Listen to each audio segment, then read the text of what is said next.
चलिए आज बात करते हैं आगरा के एक परिवार के साथ हुए उस खौफनाक अनुभव की जो किसी भी तर्क या विज्ञान से परे है। एक ऐसी घटना जो आज भी कई सवाल खड़े करती है। कहानी की शुरुआत तो देखिए कितनी सीधी सादी लगती है, लेकिन इसका अंत वो कुछ और ही है। चलिए इस पूरे रहस्य को समझते हैं।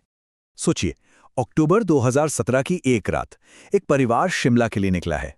लेकिन जैसे जैसे वो पहाड़ों की ऊंचाई पर पहुंचते हैं, मौसम अचानक बदल जाता है। घना कोहरा छा जाता है और उन्हें मजबूरन रुकने के लिए कोई जगह ढूंढनी पड़ती है।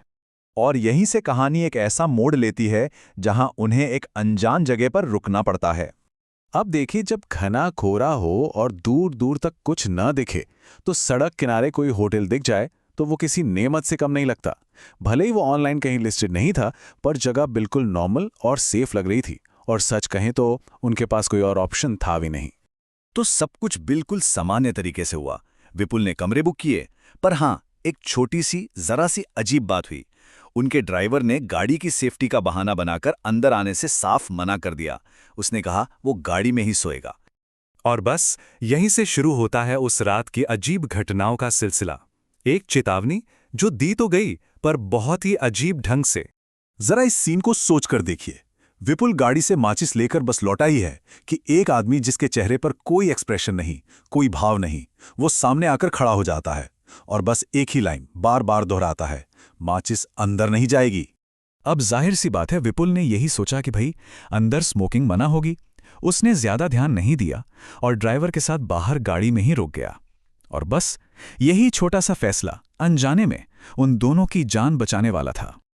कितनी अजीब बात है ना कि एक ही जगह एक ही वक्त पर दो बिल्कुल अलग दुनियाएं चल रही थीं।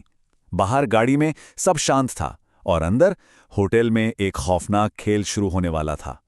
तो चलिए अब दरवाजे के उस पार चलते हैं और देखते हैं कि दूसरे माले पर आखिर हो क्या रहा था। अचानक एक साथ दो कमरों में हमला होता है। एक कमरे में बेटी को महसूस होता है कि कोई परछाई उसका गला घोट रही है, और ठीक उसी वक्त दूसरे कमरे में दादी अपने ही हाथों से अपना गला दबाने लगती हैं। और सबसे डरावनी बात, लाइट जलाई तो वहां कोई भी नहीं था, कोई भी नहीं। और जैसे ही पूरा परिवार घबराकर कमरों से बाहर भागा, उनकी आंखों के सामने सब कुछ बदल गया। वो साफ सुथरा होटल गायब, उसकी जगह एक खंडहर था। दीवारों से प्लास्टर गिर रहा था, हर तरफ मकड़ी के जाले और घना अंधेरा। अब सोचिए उनकी हालत। वो सिर्फ एक खंडहर में नहीं थे, वो एक जाल में, एक भूल भुलैया में फंस गए थे। जब भी वो नीचे जाने की कोशिश करते, या तो खुद को बेसमेंट में पाते या फिर घूम फिर कर वापस ऊपरी मंजिलों पर। ऐसा लग रहा था मानो वो इमारत खुद उन्हें पकड़कर रखना चाहती हो। भागते भागते, दौड़ते दौड़ते वो पहुंच गए सबसे ऊपर, चौथी मंजिल पर। अब यहां हमला जिस्म पर नहीं, दिमाग पर हुआ। उन्हें अचानक एक जबरदस्त इच्छा होने लगी कि वो उस इमारत से नीचे कूद जाएं। ये उनकी अपनी सोच नहीं थी, बल्कि कोई बाहरी ताकत थी जो उन्हें ऐसा करने पर मजबूर कर रही थी। उन्हें ये तक महसूस हो रहा था कि उनके आसपास और भी बहुत से लोग नीचे कूद रहे हैं। और फिर जब लगा कि अब सब खत्म, उस घोर निराशा के पल में दादाजी ने जोर जोर से हनुमान चालीसा का पाठ शुरू कर दिया। और यकीन मानिए, जैसे कोई जादू हुआ हो, वो कूदने की भयानक इच्छा अचानक गायब हो गई। उस ताकत का असर टूट गया और आखिरकार उन्हें बाहर निकलने का असली रास्ता दिख गया। बाहर निकलकर सांस में सांस तो आई, लेकिन अब दिमाग में एक ही सवाल घूम रहा था, आखिर ये था क्या, वो जगह क्या थी? और इस सवाल का जवाब उन्हें जल्द ही मिलने वाला था। वो एक ढाबे पर रुके और वहां एक वेटर ने उनकी हालत देखी और शायद हिम्मत करके उन्हें उस जगह का सच बता ही दिया। उसने जो बताया वो सुनकर उनके पैरों तले जमीन खिसक गई। पता चला कि वो लोग अनजाने में एक बेहद मनहूस और शापित जगह पर रात गुजार चुके थे। उसने बताया कि उस होटल की कहानी खून से शुरू हुई थी। पहले मालिक ने अपने ही पार्टनर का कत्ल कर दिया, फिर कुछ ही दिन बाद उसने खुद चौथी मंजिल से कूदकर जान दे दी। और ये तो बस शुरुआत थी।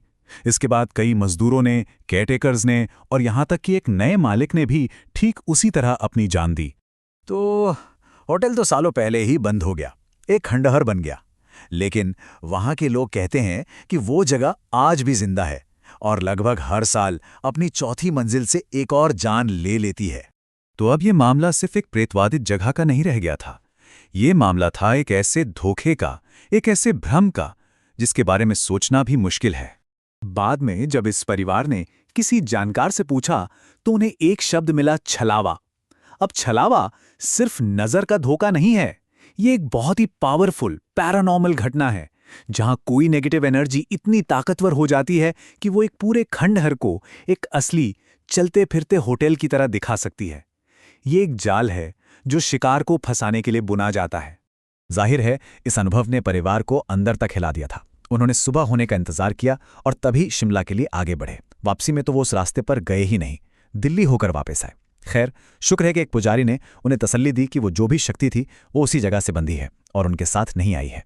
तो आखिर में एक ही सवाल बचता है, क्या सच में कोई नकारात्मक शक्ति इतनी ताकतवर हो सकती है कि वो एक पूरी की पूरी इमारत को एक भ्रम में बदल दे, एक जाल बना दे, सिर्फ अपने शिकार को फंसाने के लिए?